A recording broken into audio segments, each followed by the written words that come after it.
Hello everyone, আশা করি সবাই ভালো আছেন। আজকে আরেকটা নতুন ভিডিও আপনাদের সাথে শেয়ার করব। অনেক দিন পর আসলে আপনাদের সাথে ভিডিও শেয়ার করতেছি। সো অনেক সময় অনেক কথা ভুল থাকতে পারে, সো প্লিজ এগুলো স্কিপ করবেন।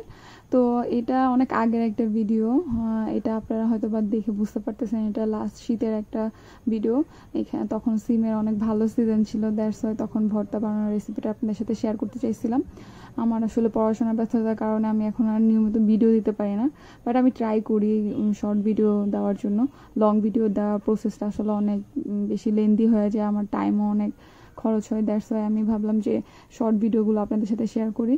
তো ওই যে দেখতেই পাচ্ছেন আমি এখানে সিমগুলোকে সুন্দর মতো কেটে ধুয়ে এটার উপরে হালকা একটু সরিষার তেল আর একটু লবণ দিয়ে এটা হালকা মাখিয়ে নিচ্ছি। এটা আমি পুড়াবো। তো এটা পোড়ানোর জন্য আমি একটা লোহার শিকের মতো আর কি, শিক বা আপনাদের কাছে শক্ত কিছু থাকলে সেটার ভিতরে আপনারা সিমগুলো ঢুকে বা আপনারা অন্য প্রসেসে এটা পুড়াতে পারেন। আমি আসলে বললামই তো এটা শীতের একটা ভিডিও ছিল, সেই টাইমে আসলে মাটির চুলা ছিল দেখে ভাবলাম যে ওইখানে পুড়ালে আসলে ফ্লেভারটা একটু ভালো আসবে। আপনারা যারা গ্যাসের চুলায় বা নর্মালি মাটির চুলায় যারা রান্না করেন তারা ওইভাবেই করতে পারেন, অন্যভাবেও করতে পারেন বা ভেজেও আপনারা এই সিমে ভর্তা করতে পারেন। আমার ইউটিউবে এরকম ভিডিও মনে হয় আরেকটা আছে সিমের প্লাস আরও অনেক সবজি দিয়ে একটা ভর্তার ভিডিও আছে। এখন আমি কিছু মানে আমার ডেইলি ব্লগগুলো আমি শর্টসে দিচ্ছি, আপনারা চাইলে এগুলো চেক করতে পারেন। আশা করি আপনাদের ভালো লাগবে, আর ভালো লাগলে প্লিজ লাইক করবেন, সাবস্ক্রাইব করবেন অ্যান্ড শেয়ার করবেন। তো এই যে আমি অলরেডি সবগুলো একসাথে এখানে শিকের ভিতরে ঢুকিয়ে নিচ্ছি।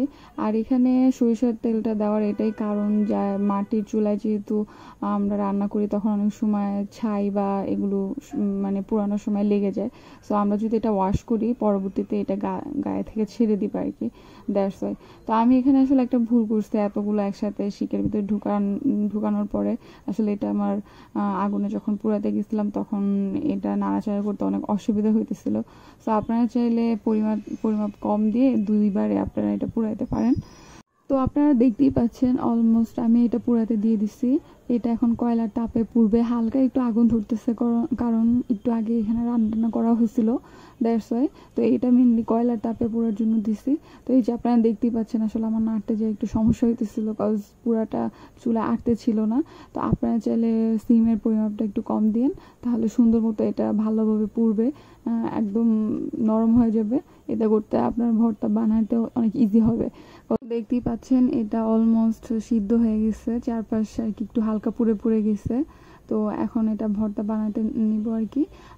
আপনি চাইলে এটা হাতও বানাতে পারেন, আমি যে বললাম তো পাটায় বানাবো। আর এই যে এখানে দেখতে পাচ্ছেন আমি লবণ কাঁচামরিচগুলো আগে থেকেই আমি ভেজে নিছি আর কি। আপনারা চাইলে এটা পুড়াইতেও পারেন। তো এইভাবে আপনারা পাটার মাধ্যমে ভর্তা করতে পারেন, বা এখন আরও অনেক ভর্তা বানানো আরও অনেক জিনিস বের হয়েছে, সেগুলোর মাধ্যমে ভর্তা বানাতে পারেন, বাট আমার মনে হয় পাটায় বানালে সবচেয়ে বেশি বেস্ট হবে। তো এই যে ধনে পাতা এখানে দিয়ে দিচ্ছি।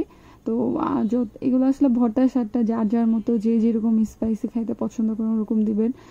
যে যেরকমভাবে ধনে পাতা খান বা অনেকে ধনে পাতা খাইতে পছন্দ করে না, তারা স্কিপ করবেন। তো এগুলো ভালো মতো সবগুলো আগে বেটে নিব, দেন সিমগুলো দিয়ে দিব। তো দেখতেই পাচ্ছেন সিমগুলো দিয়ে দেওয়া হয়েছে।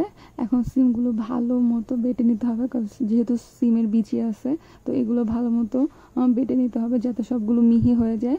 আর আপনারা হয়তো বা বুঝতেই পারতেছেন ভর্তাটা আমি বানাচ্ছি না, আম্মু আমাকে হেল্প করতেছে।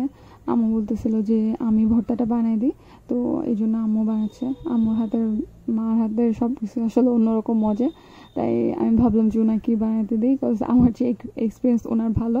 তো এই যে অলমোস্ট আমাদের সিমগুলো ভালো মতো মিহি হয়ে গেছে। এখন এখানে পরিমাণ মতো পেঁয়াজ দিয়ে দিচ্ছি। সো এটা আপনাদের উপর ডিপেন্ড করে, আসলে আপনারা কাঁচা পেঁয়াজ বা টালা পেঁয়াজ দিতে চাইলে সেটা আপনারা দিতে পারেন। আর পেঁয়াজের পরিমাণটাও আপনাদের উপর ডিপেন্ড করে। আমরা বাসার সবাই আসলে ভর্তার সাথে পেঁয়াজের পরিমাণটা একটু বেশি খাই, দ্যাটস এখানে পেঁয়াজের পরিমাণটা বেশি দেওয়া হয়েছে। তো এই যে আমাদের ভর্তা বানানো শেষ। তো আমার ভিডিওটি প্লিজ আপনার ভালো লেগে থাকে লাইক করবেন, শেয়ার করবেন, সাবস্ক্রাইব করবেন। আপনারা ভালো থাকবেন, আমার জন্য দোয়া করবেন। আল্লাহ হাফেজ।